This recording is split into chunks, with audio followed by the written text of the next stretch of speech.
Buenas noches amigos, comienza el tiempo de entrevistas en Crónicas del Campo Palmero. Hoy vamos a hablar del Foro de Agricultura recientemente realizado aquí en la isla de La Palma. Fue organizado por el Partido Popular y vamos a hacer un pequeño resumen con Ernesto Aguiar. Sabéis que es diputado nacional por el Partido Popular, un hombre muy unido a los temas agrícolas desde siempre, con gran conocimiento, y con él vamos un poco a desentrañar qué fue esa jornada e inclusive hablar algunas cosas más que tienen interés. Vamos a saludarlo. Ernesto, buenas noches. Hola, buenas noches.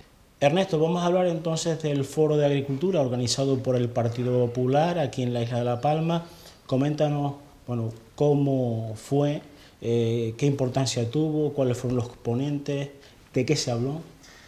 Bueno, el Foro de Agricultura que se celebró en breves fechas en La Palma pues tenía un objetivo claro, que era reunir a los representantes de los agricultores y agricultores incluso con los políticos que estamos en el Congreso de los Diputados y en Europa para hablar de asuntos de actualidad en el sector primario.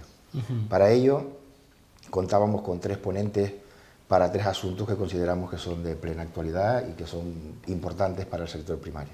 Por una parte, una de las ponencias que llevaba Gabriel Matos era Canarias-Europa. Otra de las ponencias que la llevaba el compañero Viviano Serrano era la representatividad de las organizaciones agrarias, que está en trámites de su gestión, que ahora pasaré a explicar. Viviano es diputado nacional, es el ponente de la ley, por lo tanto un gran conocedor de este asunto. Y luego otro tema que también está de actualidad y que nos preocupa mucho porque va relacionado con los otros dos, es la cadena alimentaria. Para hablar de este asunto teníamos a José Cruz Pérez La Pasarán, que es el portavoz parlamentario del Grupo Popular en el Congreso de los Diputados y ponente además de la ley. Esto pues, se desarrolló en un formato de 20 minutos aproximadamente de intervención de cada uno de ellos y luego la participación de todos los asistentes con preguntas y se abrió un pequeño debate. Con respecto al primer asunto que se trató, que fue Canarias-Europa, en temas agrarios, que como te decía el ponente fue Gabriel Matos, pues básicamente se habló de que se está iniciando el curso político en Europa, recientemente han sido las elecciones europeas, que también recientemente, a finales del 2013, se aprobó la PAC, que es la que nos propicia a nosotros tener los fondos suficientes para documentos y programas operativos tan importantes como el POSEI, pues podamos garantizarlo hasta 2020, y que desde luego con un objetivo claro. Han sido buenas noticias, la PAC se ha aprobado con las fichas financieras que existían para el POSEI. En el segundo pilar, en las políticas de desarrollo rural, pues también se ha mantenido las fichas financieras y desde luego ya tenemos que estar mirando al 2020. El 2020 ya está ahí y habrá que negociar. Quedó claro y patente, se entró a valorar mucho sobre el POSEI, sobre los distintos posicionamientos que hay, que ahora te comentaré un poco, pero lo que sí quedó claro es que si algo ha habido de positivo a lo largo de estos años es que tanto las organizaciones profesionales agrarias, agricultores, fuerzas políticas han ido de la mano para defender en Europa lo que es el POSEI. Gabriel Mato ponía claro énfasis en decir que esas peleas internas que tenemos debemos de dejarlas un poco al margen porque en Bruselas se lee todo y por lo tanto debemos seguir mostrando unidad. ¿A qué hacía referencia? Pues yo creo que es claro, el POSEI tiene 2 etapas claramente diferenciadas. Una primera etapa que fue la negociación en Europa de la PAC para conseguir y garantizar la ficha financiera del 2013 al 2020, fue un éxito. Los 268 millones del POSEI ya los tenemos en casa y ahora le corresponde, en este caso al Gobierno de Canarias, hacer la distribución de esos fondos. Ahí es donde surge la polémica, pero yo entiendo que 141 millones de esos 268 están garantizados para el sector platanero, porque así se acordó en su día. Así se acordó en su día cuando se dejó de percibir las ayudas directamente por pérdida de renta. La única manera técnica que había para no entrar en competitividad era ponerlo a través del POSEI, si no la ficha financiera del POSEI sería solo de 126 millones. Con los 126 millones restantes, pues el gobierno tiene que distribuirlo entre los 2 otros pilares del POSEI. Uno es el REA, que como todos sabemos de tanta polémica, y del descreste del REA y desequilibrar la balanza con respecto al REA a las producciones locales, que es el tercer pilar. Ahí es donde está el debate. Yo creo que ese debate hay que hacerlo con serenidad, hay que hacerlo con teniendo en cuenta que la primera batalla y la más difícil, la de los recursos, ya la tenemos, y ahora seamos nosotros capaces de distribuir los fondos. Bien es verdad que según los estudios que hay, existen 3 subsectores que están, digamos que perjudicados en ese reparto, que es la ganadería, que es el sector de la viña y el vino, y que es el tomate. Para eso hubo en su día un incremento adicional a la ficha financiera del POSEI, que se solicita a Bruselas, que Bruselas lo aprueba, y que Bruselas aprueba que se incremente la ficha financiera, pero que no va a aportar ningún recurso económico, y fue este famoso acuerdo político que luego se incumplió y que, bueno, ha traído cola hasta ahora. Se estima que haría falta anualmente un incremento del POSEI para dejar estos subsectores, digamos que con la disponibilidad económica necesaria para seguir desarrollando su actividad, en torno a 17,6 millones de euros año.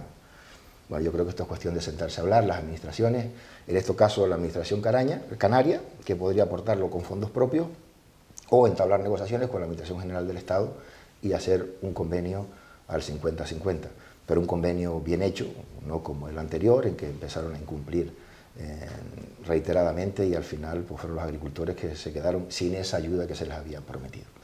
Esos fueron los temas en cuanto a POSEI que se pusieron encima de la mesa. Ya tenemos, y sintetizo, los recursos. A partir de que tenemos los recursos, ya tenemos el dinero en Canarias, vamos a distribuirlo. En caso de que falten recursos, vamos a plantear dónde los podemos aportar y que todo esto se haga en un ambiente de diálogo, de consenso y de solidaridad entre los subsectores. Ernesto, perdona un segundo para hacer 2 matizaciones, a ver si tú me lo puedes explicar. Entiendo, por una parte, que hablabas de esas ayudas. Vamos a denominarlas ayudas de Estado, porque eran las ayudas que bueno, pues se han incumplido por parte del Gobierno de Canarias, pero también por parte del Gobierno central. Que a veces, Ernesto, yo siempre digo, pues si uno no lo cumple, que lo cumpla el otro y dice que aquel no lo cumplió. Pero me parece que es un toma y daca, como una pelota que se juega entre ellos y al final los agricultores son los damnificados. Eso por una parte. Y por otra parte el tema del REA. El tema del REA en nuestro país es el más alto a nivel de las áreas ultraperiféricas europeas. El mandato de Europa dice que hay que incrementar la producción local y bajar el REA. Pero aquí nunca se ha bajado el REA. Y tú hablas que había necesidad de bueno, modificar, bueno, hablas tú y habla todas las organizaciones profesionales agrarias, esos 16 millones de euros que se pueden modificar dentro del programa del REA, porque bueno, inclusive hay unas ayudas para el transporte, para poner muchos temas alimentarios aquí que están, yo creo que sobrepagadas, pero casi 3 veces. Ahora mismo la problemática que tiene son esos 2 aspectos que tú vas a comentar. Si tenemos la ficha financiera, si hacemos un descreste del REA que sea suficiente para ayudar a las producciones locales, es decir, que el porcentaje se desequilibre a favor de las producciones locales, es lo que está también recomendando Europa, y eso realmente no se está produciendo. Además, se produce la paradoja que estamos subvencionando las producciones locales para que tengan un auge y a su vez estamos subvencionando a quien compite con ellos. Yo creo que eso es un tema que hay que corregir. En todo caso, pasa por lo que decía antes, tenemos una ficha financiera, nosotros tenemos la potestad desde el Gobierno de Canarias, en este momento, porque así lo recoge el documento, de desequilibrar estos dineros del REA para las producciones locales. Ahora bien, si no se quiere desequilibrar el REA, porque yo entiendo que también es un documento importante y es necesario para garantizar el abastecimiento a los canarios, pues hay que buscar una aportación de 17 millones de euros al año. Yo creo que no es tanta la cantidad y yo creo que por parte del Gobierno de España se le podría hacer una consulta o una propuesta de cofinanciar ese dinero y dejaríamos la ficha financiera casi que sin tocar el REA, aunque lo podemos tocar, resuelto. Es cuestión de sentarse y hablar. Es cuestión de no estar diciendo quién o no tuvo la culpa en el anterior. Una cosa está clara. Esto fue un documento que se gestionó en el año 2009, siendo consejera de Agricultura Pilar Merino, que en el año Europa dijo sí, pero no pongo dinero, se acordó 50% Canarias y 50% Gobierno de España, fue un acuerdo político con cara a los presupuestos. En el año 2010, siendo consejera Pilar Merino, sí se puso el dinero para la aportación de Canarias y también vino la aportación del Gobierno de España. En el año 2010 y 2011 puso aportación al gobierno de España, ya Canarias no puso, y en el 2012, que me correspondió a mí negociarla como diputado, cuando buscamos los fondos en el presupuesto de Agricultura no estaban, estaban en el Ministerio de Hacienda. El Ministerio de Hacienda dice que no va a seguir con un convenio que la otra parte incumple. Si a esto le añadimos la crisis económica y que si alguien se puede salir, se sale, pues evidentemente eso es lo que ha sucedido. Ahora bien, yo no quiero culpar a nadie, ni al gobierno de Canarias, ni al gobierno de España. Vamos a decir que es de las circunstancias. Porque en definitiva no podemos estar los partidos políticos echándonos las culpas y el sector pagando, el pato, hablando claro. Es verdad. Porque, mire, a los agricultores yo creo que en definitiva, que llevo muchos años reuniéndome con ellos, le da igual que el gato sea blanco o negro, lo que hace falta es que case ratones, lo que hace falta es que se le arreglen los problemas. Y no podemos estar tirándonos las culpas. Ahora tenemos una posibilidad, tenemos un POSEI renovado hasta el 2020, tenemos cuantificado lo que sería necesario para que ese POSEI cubriera las necesidades de nuestros sectores y evidentemente ahora tiene que sentarse el gobierno de Canarias, que es quien tiene que distribuirlo, quien tiene la responsabilidad de hacer el descreste, si quiere, del REA. Y en caso que necesite recursos de la Administración General del Estado, que lo proponga. Y si lo proponen, yo creo que se pueda hablar. Esa es la solución. En todo caso, hay un matiz que a mí me gusta. He estado observando ahora este año los presupuestos de la Comunidad Autónoma, que andan en torno a 6.200 millones, y para agricultura solo destina unos 50 millones aproximadamente. No llega ni al 1%. Hombre, si a esos presupuestos le incrementamos 17 millones, aún sigue sin llegar al 1% y resolvería de un plumazo el problema del POSEI y el incremento de la ficha financiera. Por lo tanto, hace falta voluntades de todos, sin agravios, sentados en torno a una mesa, y desde luego yo creo que tiene solución. Yo soy optimista y creo que ese incremento de la ficha financiera se va a conseguir. Ahora bien, hay que ponerse a andar, hay que dejar en el camino tú fuiste el culpable o fui yo, porque si mientras sigamos en ese debate el problema seguirá sin resolverse. Ernesto, seguimos con más temas que se hablaron o se debatieron en ese foro de agricultura. Uno fue la representatividad de las organizaciones profesionales agrarias, que está en debate. De hecho, en nuestra isla, Palca pertenece a la Unión y siempre, bueno, pues ha comentado que habría que, bueno, pues hacer las elecciones, modificar esa ley para que ellos puedan entrar con pleno derecho, igual que las otras organizaciones que están representadas en nuestro país. ¿Qué fue lo que se habló? ¿A qué conclusiones se llegaron? Esta es una ley que ya se ha tramitado en el Congreso de los Diputados, que ahora está en fase de desarrollar el reglamento y que una vez se concluya el desarrollo del reglamento hay 18 meses para ponerla en práctica. Esto es un tema polémico. ¿Y por qué surge? Porque había muchas organizaciones que pretendían que las cosas siguieran como estaban hasta ahora, pero habían otras, como las que tú acabas de mencionar, como la Unión de Uniones, que pretenden que se abra el abanico. ¿Por qué se considera oportuno que debe ser a través de una consulta y retocar la ley 10 del año 2009? Porque sinceramente existen en este momento 9 comunidades autónomas que solo han celebrado unas elecciones en 40 años. 5 comunidades autónomas de las 17 que nunca han celebrado elecciones y solo 3, que creo recordar que son Castilla y León, Cataluña y País Vasco, que lo celebran cada 4 años. Entonces se pone en tela de juicio, máxime habiendo organizaciones que vienen empujando como Unión de Uniones, de que puedan tener representatividad y que puedan estar en los foros apropiados para defender los intereses de los agricultores que defienden. Aparte de que hay otras cuestiones, también las organizaciones profesionales agrarias reciben de los fondos del Estado unas cuantías económicas. En estos momentos se está dividiendo tanto la representatividad como esas cuantías económicas en 3, que son UPA, ASAJA y COAG, y que, bueno, Unión de Uniones pretende entrar. ¿Qué se ha hecho? Viendo este panorama, pues plantear una consulta. ¿Quién tendría derecho a votar? Una consulta a nivel nacional.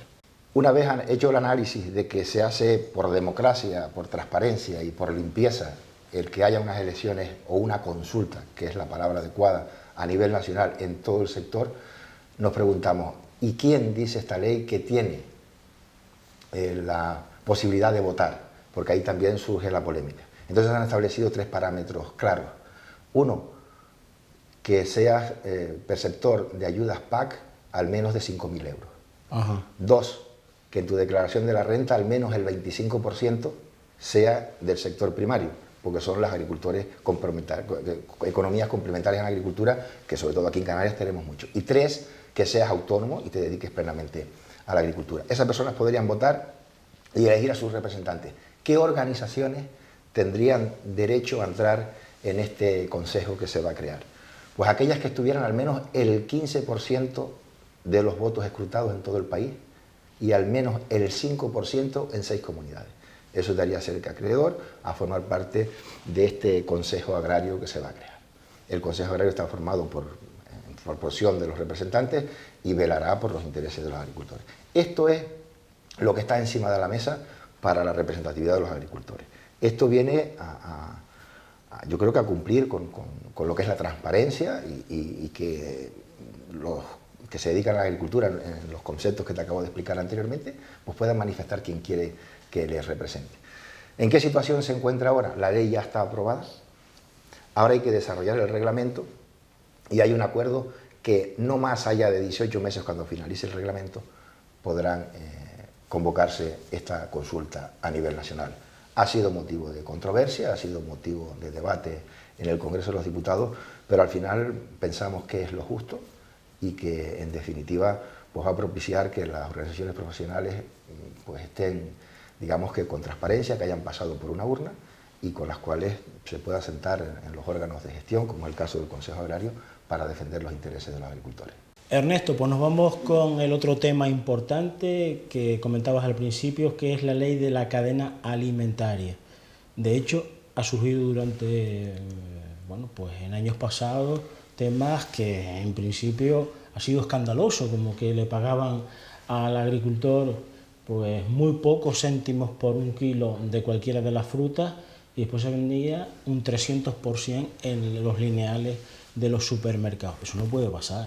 Bueno, la ley está un poco, la ley, me gustaría decirlo, es pionera en Europa y hay muchos países que están intentando, después que se aprobó en el Congreso de los Diputados, ya hacer un seguimiento de la misma evolución, porque intenta hacer un control a la cadena alimentaria, no solo de todo el tema de sanidad, de etiquetado, sino también este que tú acabas de comentar, que yo creo que era necesario abordarlo de alguna manera. Y lo que viene a transmitir la ley es transparencia. Transparencia desde que sale de origen el producto hasta que llega al punto de venta. Tú hablabas ahora de lo que te pueden pagar aquí y el 300% que está allí. Si está justificado, bueno, pues habrá que atenderlo.